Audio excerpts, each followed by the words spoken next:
Collector के आदेश अनुसार और अनुविभागीय राजस्व अधिकारी गाडरवारा के निर्देशन में जिले की नगर पालिका परिषद गाडरवारा में मिलावट से मुक्ति अभियान के अंतर्गत मिलावटी खाद्य पदार्थों के विरुद्ध प्रभावी कार्रवाई हेतु सुश्री प्रियंका नेताम, तहसीलदार अमित गुप्ता, खाद्य सुरक्षा अधिकारी खाद्य एवं औषधि प्रशासन नरसिंहपुर, श्रीमती जयश्री चौहान, मुख्य नगर पालिका अधिकारी गाडरवारा, संजय जायसवाल, सांची दुग्ध संघ नरसिंहपुर द्वारा नगर पालिका परिषद गाडरवारा के अमले के साथ नगर के विभिन्न व्यावसायिक प्रतिष्ठानों का निरीक्षण किया गया।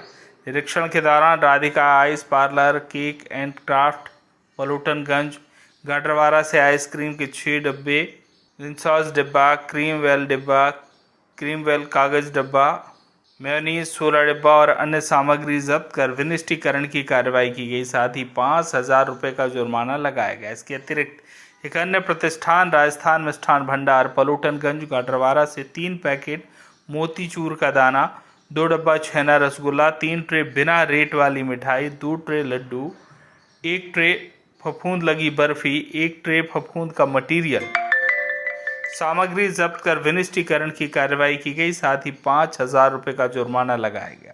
अमानक पॉलिथीन रखने पर 500 नग कैरी बैग जब्त कर 2,000 रुपये का जुर्माना भी लगाया गया। और निरीक्षण टीम द्वारा सांची मिल्क सेंटर व आसपास के सभी मिष्ठान भंडार तथा थोक विक्रेता को समझाइश दी गई। उक्त कार्रवाई में निकाय के कर्मचारी संजय श्रीवास, सफाई दारोगा प्रमोद चौहान, युगेन ढिमोले, साथ ही अन्य दैनिक श्रमिक उपस्थित रहे। आज आपके द्वारा कार्रवाई की गई खाद्य विभाग पर, क्या कार्रवाई कहाँ की गई? देखिए, कलेक्टर महोदय का निर्देश है कि मिलावट से मुक्ति अभियान के तहत सघन कार्रवाई की जावे, जांच की जावे कि किस प्रकार का खाद्य पदार्थ मार्केट में बिक रहा है। यदि वो बिना डेट का है, एक्सपायरी है, तो उसको तत्काल नगर पालिका की सहायता से विनष्ट करने के निर्देश हैं।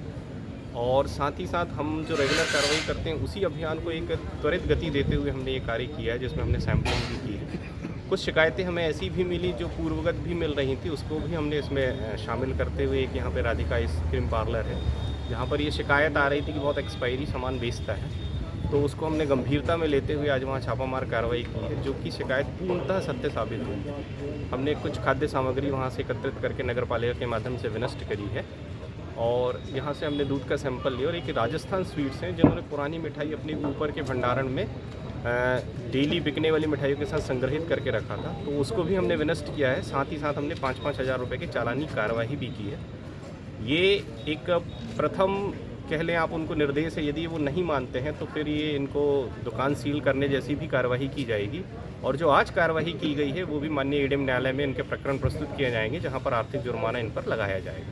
सर, 5,000 की राशि जो है वो किस चीज़ में जुर्माने में ली? देखिए, इन्होंने जो अपना काम नहीं किया है, क्या काम नहीं किया, इन्होंने देखा नहीं, एक्सपायरी नहीं, ये नहीं है, तो हमने नगर पालिका के माध्यम से विनष्टीकरण की जो कार्रवाई करी है वो उन्हें एक दंड स्वरूप राशि हमने जमा करवाई हुई है आपके द्वारा। क्या है, यहाँ पर पलोडनगंज में एक राधिका आइसक्रीम पार्लर सेंटर, जहाँ पर मुझे कई बार व्हाट्सएप पे या इस पे अन्य माध्यमों से सूचना मिलती है कि सर हम यहाँ से एक सा आइटम भी खरीदते हैं तो वो एक्सपायरी होता है।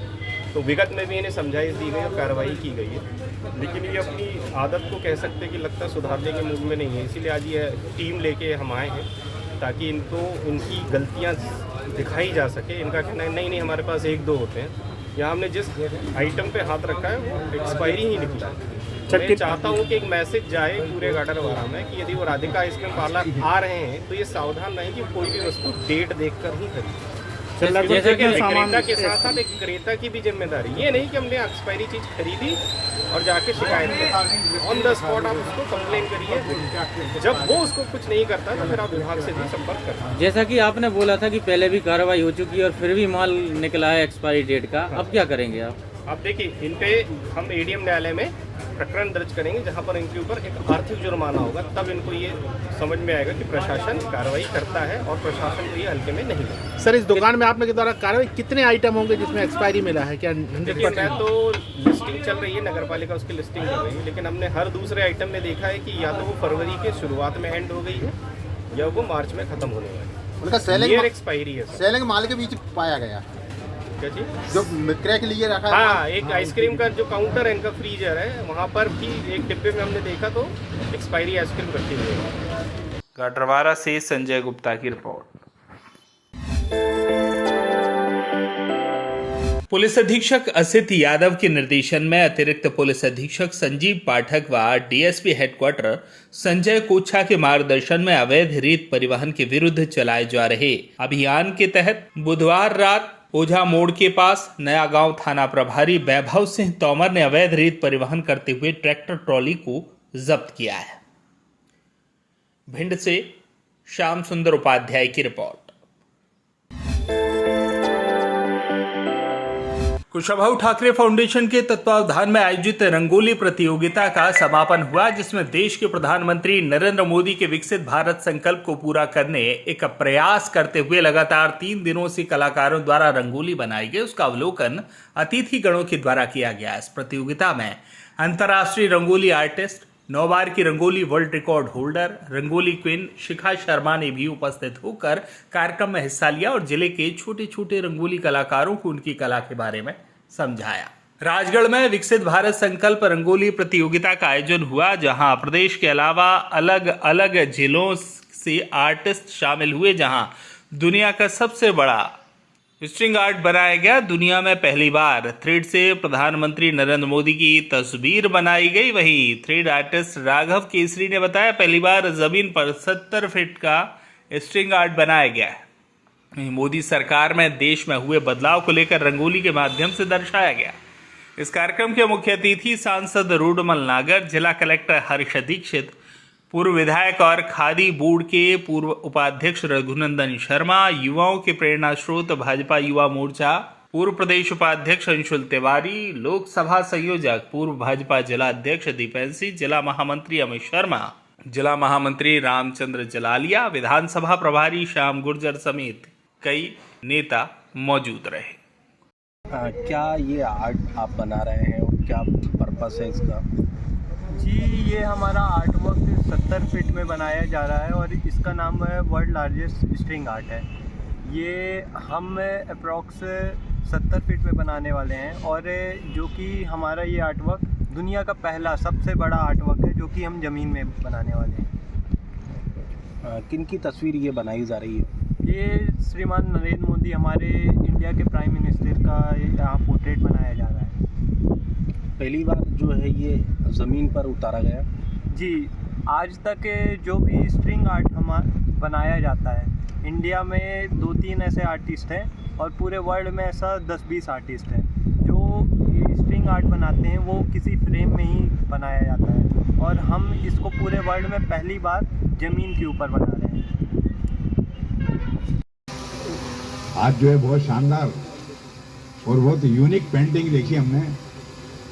उस कार्यक्रम के मुख्य अतिथि हमारे जिले के लोकप्रिय कलेक्टर आदरणीय श्री हर्ष दीक्षित जी और हमारे यहाँ इस सारे कार्यक्रम की प्रेरक शिखा शर्मा जी और इन सब के आयोजक भाई अंशुल तिवारी जी, बाकी सब बच्चों, ये बहुत अच्छी यूनिक कई सारे कार्यक्रम जो वो उस पर देखा हमने धागे पे, जिसमें मोदी जी का फोटो बनाया आपने, वो बहुत ही यूनिक है। और सबसे बड़ी प्रसन्नता की बात तो ये है अंशुल भाई कि हमारे जिले के बच्चों ने भी काम किया, हमारी प्रतिभाएं देखने को मिली। ऐसे कार्यक्रमों से ऐसी जो छुपी हुई या गुम हुई प्रतिभाएं रहती है वो सामने आती है। उन प्रतिभाओं को और अच्छे प्रकार से निखार सकें और अच्छे प्रकार से उन्हें प्रेरित कर सकें, उसके लिए शिखा जी का तो हम सहयोग चाहेंगे ही सही। पर हमारे लोकप्रिय कलेक्टर साहब ने जो अभी बोला कि ऐसे सारे प्रतिभाओं को इकट्ठा करके और जो स्कूल के बच्चे हैं उन सब बच्चों को भी हम इस तरह की बातें, अच्छी यूनिक बातें सिखा सकें, उसके लिए यह कार्यक्रम बहुत प्रेरक रहेगा। बहुत शानदार कार्यक्रम है। अंशुल भाई को, शिखा जी को मैं दोनों को बहुत धन्यवाद देता हूँ और ये भी निवेदन करता हूँ कि अगले ही कुछ दिनों में, अब तो गर्मी का मौसम आ रहा है, अपन इंडोर हॉल में भी कर सकते हैं, ऐसी कोई बात नहीं है। तो उस तरह का कार्यक्रम अपन बहुत निकट भविष्य में करेंगे ताकि हमारे यहाँ की प्रतिभाएं उभर के आएँ और उनको और तराशा जा सके, उस क्षेत्र में आगे बढ़े। मेरी पुनः सबको शुभकामनाएं, खास तौर से अंशुल भाई को। सभी सम्माननीय मंच, अंशुल और यहाँ उपस्थित सभी प्यारे बच्चों, बहुत ही अच्छा इवेंट था अंशुल, ये आपने जो यहाँ पे किया। और मतलब राजगढ़ जिले की जो प्रतिभाएं इससे निकल के आई, सबसे अच्छा तो ये लगा कि मतलब अपने ज़िले में भी ऐसी ऐसी प्रतिभाएं हैं जिनको हमें पता नहीं कि इतना अच्छा पेंटिंग, इतना अच्छा रंगोली बना सकते हैं और कर सकते हैं। लोगों ने किया, आप लोगों का भी बहुत कॉन्फिडेंस बढ़ा होगा। और दूसरा एक ये है कि मैं चाहूँगा कि जैसे इसके इवेंट के बाद आप इन लोगों का हमें नाम, मोबाइल नंबर वगैरह भी आप शेयर कर देना, जिसने जो जो किया था। और हम चाहेंगे, जैसे आप लोग तो टैलेंटेड हैं, लेकिन जो नए बच्चे हैं, दूसरे बच्चे हैं जो स्कूल में हैं अभी, जनरली समर वेकेशन के टाइम पे बच्चे घरों पे रहते हैं, खाली रहते हैं, स्कूल के टाइम में भी हम इस तरह से कुछ चीज़ें उनको एडिशनल एक्स्ट्रा करिकुलर एक्टिविटीज़ की तरह सिखा सकते हैं। तो हम वहाँ पे एज ट्रेनर कि आप अपना कुछ समय दें और कुछ समय दे के हमारे जो स्कूल के बच्चे हैं, सरकारी स्कूल के बच्चे हैं, कुछ जगह प्राइवेट स्कूल से भी लिंक करने का हम प्रयास करेंगे कि वहाँ पे आप बच्चों को, जो नई जनरेशन आ रही है, उसको पेंटिंग, रंगोली या तरह तरह के, जैसे आपने जो शाहजहाँपुर से आए थे, थ्रेड आर्ट, मतलब इस तरह की आर्ट्स कई जगह, मतलब हम लोग जब देखते हैं, कहीं आप दिल्ली जाते हैं या दूसरे शहरों में जाते हैं तो कई जगह इस तरह की आर्ट्स की बहुत, मतलब अगर कोई अच्छा टैलेंटेड आर्टिस्ट है तो इस तरह की आर्ट्स क्लास 5th में है, 6th में है, 4th क्लास में, जितना छोटा बच्चा रहता है उतना जल्दी उसकी सीखने की एबिलिटी रहती है, तो उसको हम कैसे सिखा सकते हैं। और इसमें हम प्रयास करेंगे कि किस तरह से आप लोगों को अपने स्कूलों के साथ जोड़ के हम कोई ट्रेनिंग प्रोग्राम या इस तरह का चालू कर सकें, जिसपे आप सप्ताह में 1-2 घंटे का समय दें और जो स्कूल के बच्चे हैं उनको चीज़ें सिखाएं। इस कार्यक्रम के आयोजन के लिए बहुत बहुत धन्यवाद। हाँ, आपका भी धन्यवाद बहुत बहुत कि आप आए और आपने पूरा